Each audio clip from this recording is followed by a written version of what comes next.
Today we make another journey to an interesting place in the northeast region of Ghana called Kpatiritinga. We are here today on a visit to the ancient barns and the rock shelter and some amazing rock art believed to have been in existence centuries of years ago. Kpatiritinga is about 17 kilometers from Nalerigu, the regional capital of Northeast region, and it is a small village along the Nalerigu-Nakpanduri road, just after Sakogo. Kpatiritinga could simply mean baboon land, and from our interaction with an elder of the community, we inquired to know why it is called Kpatiritinga, and he told us that the first man to settle in the community had a lot of fur on his body as that of the baboon, and hence the name. Mr. Fushain Al-Hassan, the community leader, gave us his piece of knowledge regarding the place we were visiting, which is about 2 kilometers from the community settlement.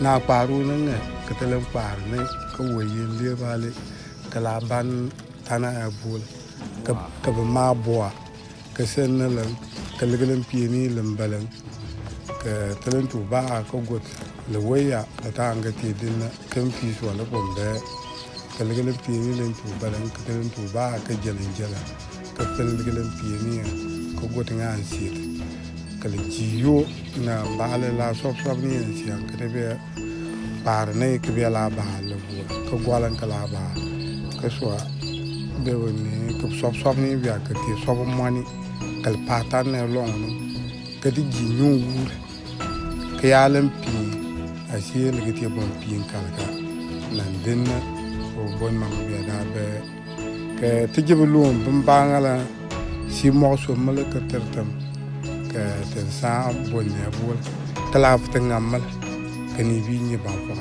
ki ba de ki gole ba hafta so mutum tambe fence lan ba hafta so mutum tamma bonne kalentere o ligi ti kanu wa jitu ta ni ba ko u ba le tenjeta won sa ko got banu ba bonnan kampi yokul ti ba de ki bale Bernard Bisuman Al-Hassan, a member of the community, volunteered to take us to the site.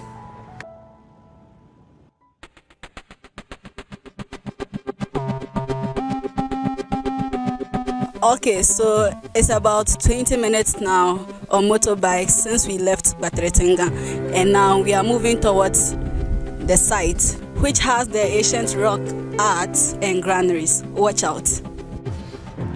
We made our first visit to the barns and the rock shelter. The site will be very difficult to identify without a local guide, as the barns or granaries were built in a hideout of rocks, probably due to the purpose for which they were built. The barns are believed to have been built by people of old during the time of wars. This was a way of securing some food items. If they should be invaded by enemies and their food and properties taken away, they will still have reserves in the hideout. I believe this explains why they were built in such a hidden place and in a rock shelter to protect the food from rain and bad weather conditions.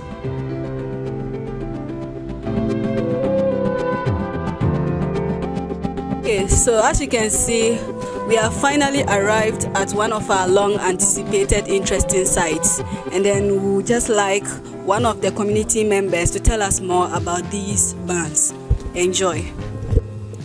I'm Bernard Bisuman Al-Hassan from Kpatiritinga, a community member. So a team came from Nalerigu, and then I'm leading them to where the barns are at Bofiat. This place was discovered decades of years ago, and then when I grew up around 10, 11 thereabouts, I followed friends and then came and discovered this place. And by then many has come here already, so we're told there are barns under the shelter of the rock, so we also joined friends and then came and then have a view of it.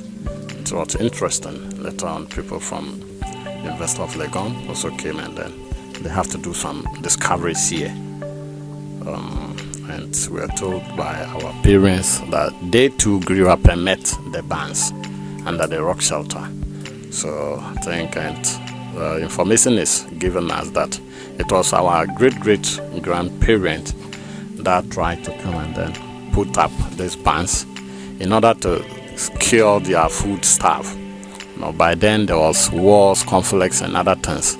So they came and then hide themselves here in the food stuff. Whenever there's war at the open places, they've already secured their food, and after it they'll still have something for themselves and the whole family. They use clay and then grass. We have a kind of grass, we call it in our language bomwat. Sorry, I don't know the English name. I only know it in our language, bomwat. So they do mix it with the clay and then put up the building. There is a specific grass they use, though we know it, but there's a specific grass they use. Not all grass can be used for this purpose. And looking at it, the perforated is from the top for pouring of the grain, and then you could see some openings down there. Whenever they come to draw, then they draw it from the opening down there. You can see it's over there. So from here we are moving to the ancient rock art, which contains some drawings on the rocks. I hope you wouldn't go anywhere. After our experience at the amazing site and hearing the history behind the structures, we proceeded to the rock art about a half kilometer away from the barns.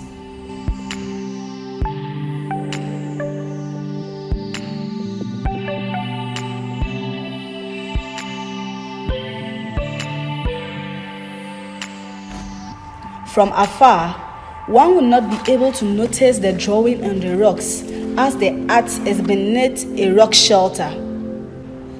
We met a farmer there who cooks inside the rock shelter, and the smoke has made most of the art difficult to see, but they still appear visible and clear from other parts. We have no idea what the art could mean or what could have been used in the drawing, but they still looked amazing. The farmer said they also grew up to meet them.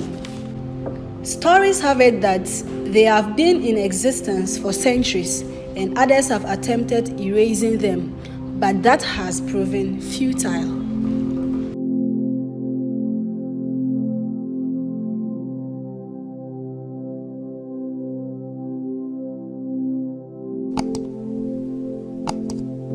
Alright, there is one interesting thing about tourism.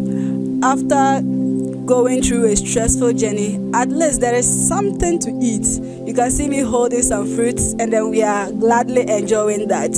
So we've gradually moved from the barns that is located at the Bofiat, and then we've gotten to the ancient rock art, which contains some drawings on them. So please watch out and let's listen to more information about these drawings.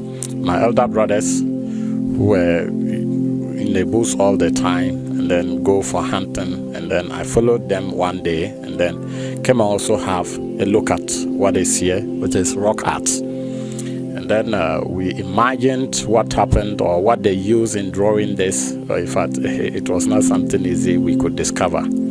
So we continued asking, and then it's like the place is getting very interesting. And then we are trying to get more information about it. Some are saying they use stones, others are saying they use blood. We've not yet gotten the actual maybe content they use or substance they use in the drawing. And we are appealing to the authorities concerned if that they can help us preserve the place. It's a place one can come and then have an interesting view of the drawings. From this particular site, one can have a great view of the Gamabaga escarpment and the Gingana mountains. It's really a great view that will make you appreciate the beauty of nature.